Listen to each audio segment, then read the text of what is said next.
Okay? It's from a book called The Selfish Gene by Richard Dawkins. And he also went on further to talk about that humans have the highest level ability to project and predict what they're going to do in the future and bring that into reality. Now, I talked specifically about that in one of my other videos, the Mitchell Report, where a classmate of mine, he and I made a declaration on what we were going to be. He said he was going to be a doctor. I said a professional baseball player. 6 years down the road, 6 years from high school graduation, we ran into each other. He was in med school and I was a professional athlete. I was there having surgery and he was one of the interns, just listening in on the surgery. Absolutely phenomenal. I love telling that story.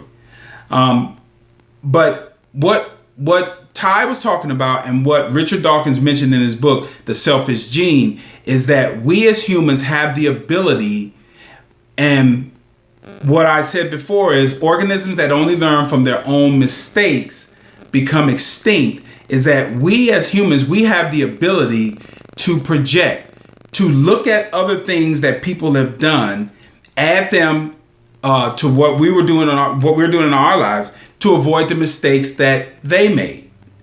Now, you see what I'm saying? If you're only taking the information that you're bringing in from your experiences and you're constantly making mistakes, you might want to make some adjustments with that, because you're not taking advantage of the human ability we have to look at things that either work, duplicate them, and become successful, or look at things where people have failed, avoid them, and then make your path to greatness a lot shorter. Does that make sense?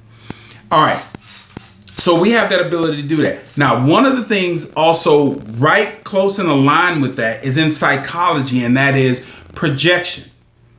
And that part of psychology is where we have flaws in ourselves, imperfections. What we do is we project them out onto somebody else, and then we try to resolve them on somebody else, thinking that when we resolve them on somebody else, it's going to resolve it in our own lives. Now, some of us don't know this, but I'll say in my life, and I've seen it in others, that is absolutely not true.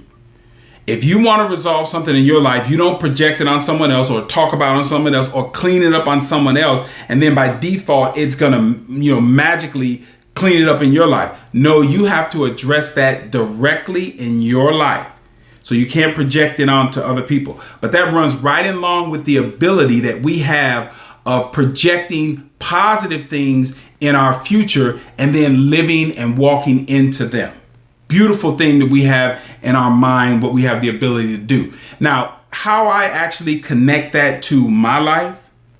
Okay. Now, some of you know my story where I came up, baseball, went to prison, got out of prison, dug myself out of that hole, which is why I'm in here trying to give you some jewels on how to avoid those things that I avoided. But here's what's interesting.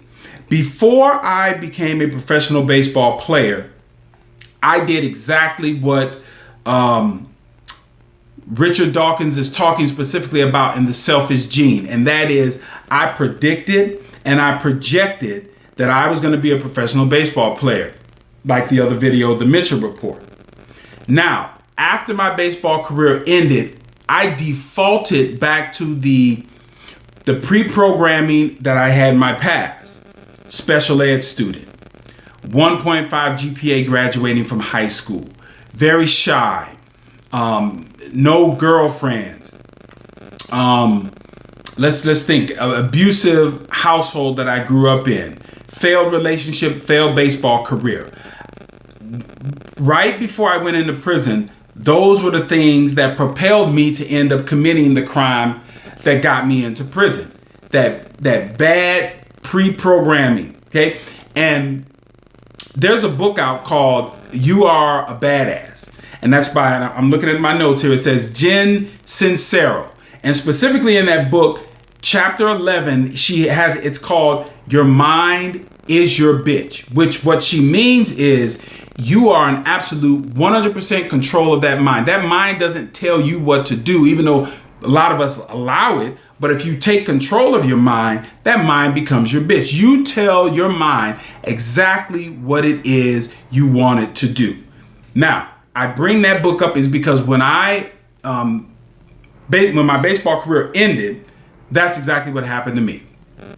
I actually became a bitch of my mind. I allowed the pre-programming in my mind to tell me exactly where I was going to go based on my past.